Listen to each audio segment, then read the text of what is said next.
Since 2020, Beretta has made a hard charge to get into the action pistol game. But is their newest iteration worth it? And in this video, I review the Beretta 92XI Squalo.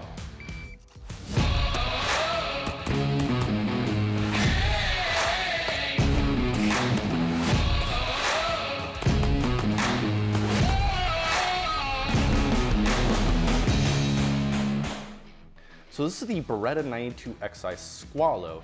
So I actually picked this up at my local Beretta boutique, and I'd have to give a shout out to Anthony, incredibly helpful salesperson there. He helped me get this gun, and it was arguably one of the fastest transactions, and just a pure shout out to that guy. Now Beretta names this the 92XI largely because XI in Roman numerals stands for 11. So it's short for 9211. If you connect the dots on that, that's meant to target the term 1911. So that makes a lot of sense because it's single action only, and it's meant to kind of go after that crowd as we start to talk more and dive into the competition aspect. But the initial impression of the gun is that it is incredibly beautiful. It's pleasant to look at. Squalo fits the name, which is Italian for shark, because it is gray and it has that whole sharkish vibe. The one thing I want to talk about too right off the bat is that this is actually coated in Cerakote. Now, after 1,000 rounds, what I was actually impressed with was the durability of this finish. Historically, Cerakote hasn't been known to be the most durable finish. I think it comes down to how you do it more than the actual product itself, and it shows here. There's just a little bit of knocking on the back. It's a little loose back here. You expect that out of a high volume gun like you would see with these, but it's as you move your way around, there's nothing necessarily that's out of ordinary, or in terms of the fit and finish of it, you would say that this thing is going to come apart or it's loose. It does feel like an over $1,000 gun, despite it being a little bit on the lighter side. There's a lot of points on here intended to have the ideal grip on here. And a lot of that comes with this being a, let's just call it gas pedal or thumb rest. I'm one of those people that doesn't activate this or put pressure on this when I shoot it, but I love it from an index perspective, as I can predictably put my thumb where I need to every time. And it fits just right in there when you put your firing hand on there. The downside of this particularly is it seems to be only for righties. I don't know if this flips over or they have a left-handed option. So that's kind of something to point out there. But when you hold this gun, it fits right in your hands, and you can tell that's just generations of development and understanding where you need to place your hands on this. Over the years, Beretta took a lot of feedback with their deconker being up here originally, and that being a challenge for a lot of people accidentally hitting it or being in the way. And so what they ended up doing is moving the safety here onto the frame. You saw that in the 92X Performance that was released in late 2020, and it's become quite a fan favorite. It works as twofold in the sense that if you are starting with single action and you have to have your safety on for competition, that it makes it natural when you grab it out of your holster to index here and push down simultaneously. It's a very audible and crisp feel to it. Not as crisp as a well-tuned 2011, but the audibility of it really makes you feel confident that, hey, the safety is off and I'm ready to go. Now, for my preference, I actually prefer slightly wider safeties, and Beretta does offer different widths as well if you so choose to purchase. But the one challenge is as you rack this, your very first impression of the trigger is a 6-pound pull. Now, for paying over $1,000, this being competition oriented, you're going to expect more. The good news is after you put about 300-400 rounds on this, it'll go from about 6.5 pounds to the advertised level about 4.5. And at that point, this is what you can expect. You're gonna have quite a bit of take up in pre-travel till you get to the first wall of this. Now there is a good amount of creep as I'll kind of go through it here. And then it's a 4-pound break. Now the reset, okay, it's about 2 millimeters out, so you're gonna have to pull it out and get on the wall and break. So all in all, it's definitely a decent trigger out of the box. I personally found no challenges shooting it. I found that I was just equally accurate as I was close as anything I need to be precise with at distance of about 25 yards. The next item I want to talk about are the sights. It comes with the fiber optic front end and a blacked out rear. Now I want to talk about the red dot setup for this. I chose a Trijicon SRO, that's kind of my go-to optic. And so as I understand that Beretta may actually send you a plate on them. Now in this case I didn't know that until after the fact, and so I ended up buying one directly from the Beretta website for $30. The one thing I will kind of point at is how far forward this optic sits. It's interesting because Langdon Tactical makes their version of the Squalo, and you'll find that the optic sits back a good quarter inch, a half inch in the back. Now, why is that important? Well, if you look at how the physics and geometry of this gun work, the more you put the optic forward, the more exaggeration you will get in the dot. Now, for me, it was something to get used to. It's not necessarily a negative, but so much as something you should be considering when you are looking at a competition setup, because it is ideal to have a dot that is more predictable and easy to see, and I'll touch more on that in the shooting experience. Now, one negative of this is if you're someone that likes co-witness, I'm not one of them, this is completely obstructed from the rear. You are just not going to get that view between this sight and the front sight. So if you know you're gonna run this gun optic, know that co-witnessing, at least with these standard sights, is not an option. Let's briefly touch on the classes that the Squalo would be relevant for. So if I were to take my IDPA box here, you'll see with the mag that this thing it's not gonna happen, okay?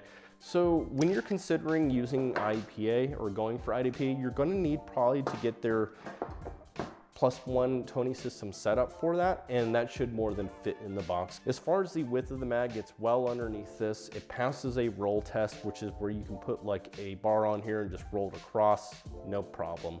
So IDPA legal for carry optic and ESP.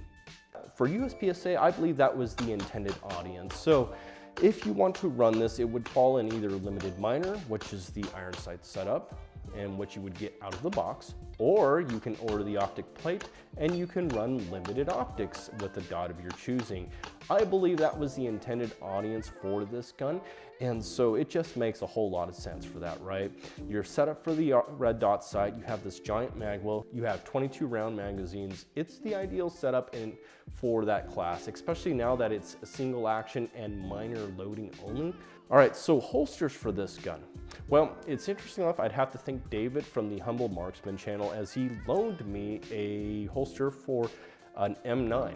And so before, the 92X Performance had the Brigadier slide, which was much beefier and wider, but what's interesting is that this actually just fits right in there.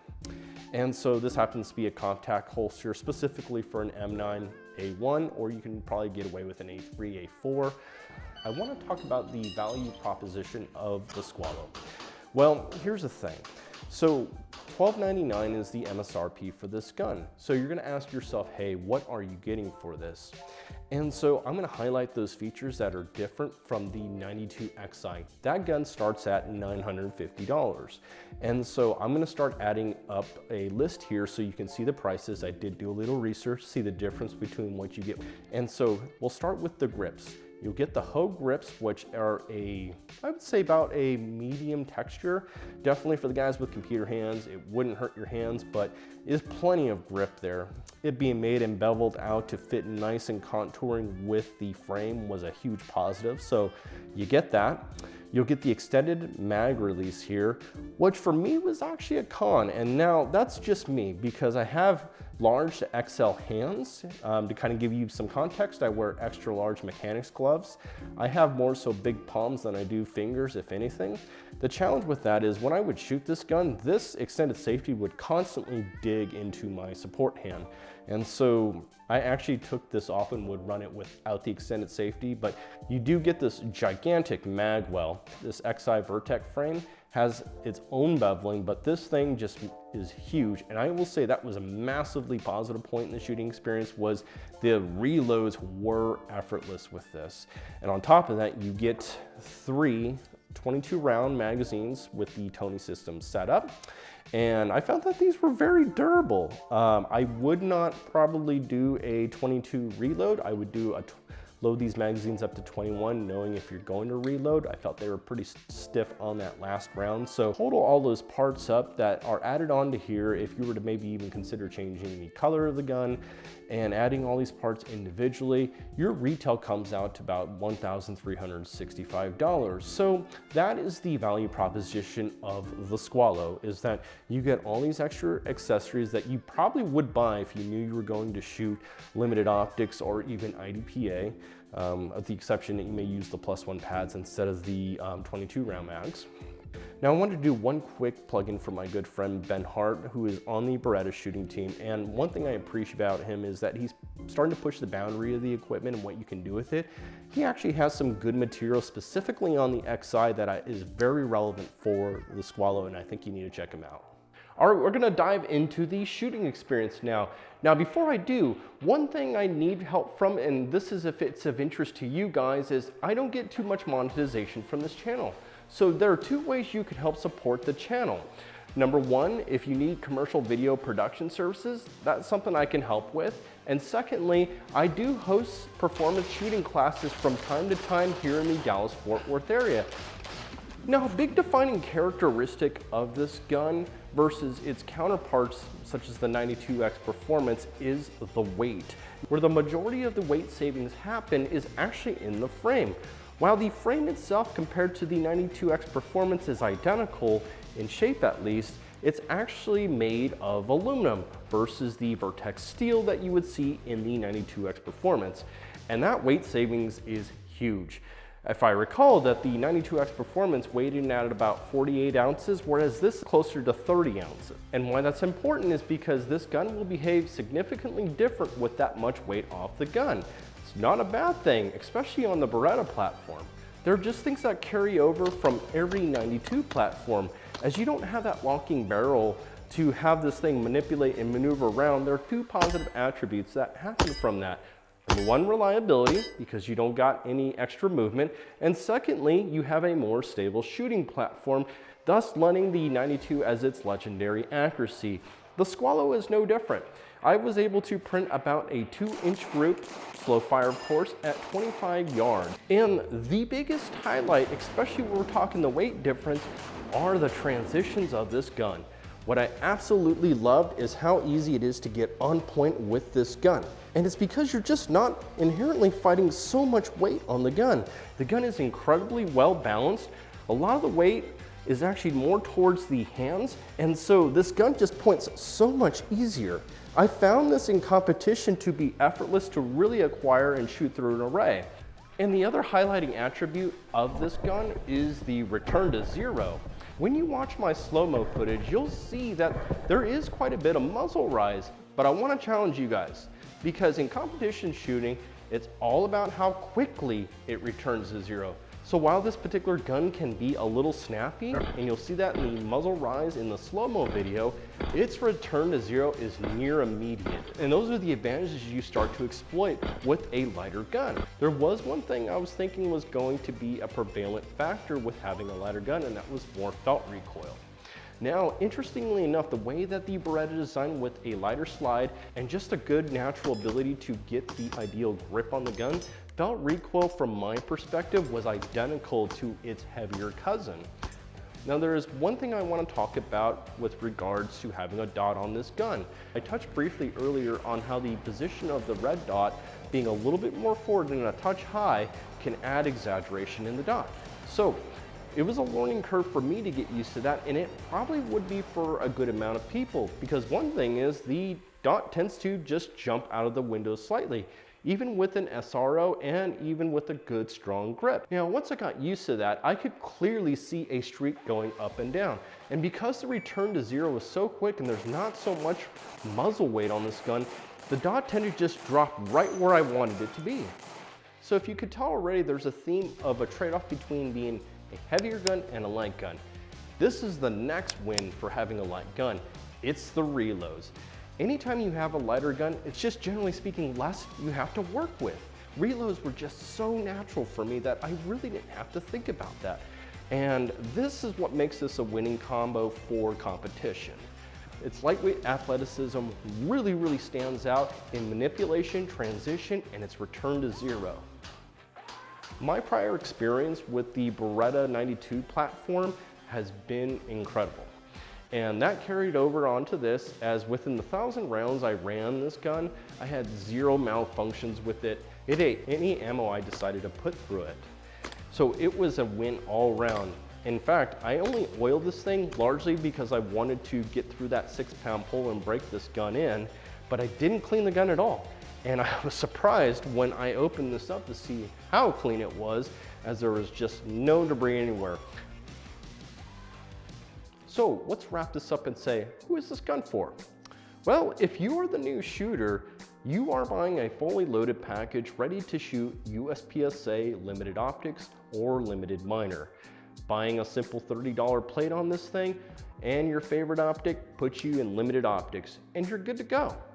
Additionally, I would also say that this gun forces you to work at your fundamentals. Developing your fundamentals early really creates a good platform for you just to go nowhere but forward. Now, if you're an experienced shooter, what you will appreciate is its athletic ability to quickly transition, return to zero, and manipulate. What you're probably gonna wanna do right off the bat is do some trigger work. And the good thing is, versus 3 years ago when I started with Berettas, is that there is a good amount of aftermarket now available for these guns. And you got guys like Ben Hart that will say, hey, you want it a little bit better? This is how. And finally, the fanboys. This is gonna be another gun for you to nerd out on and add to your collection. And so with that said, guys, that's all I have for you today, and we will see you at the range.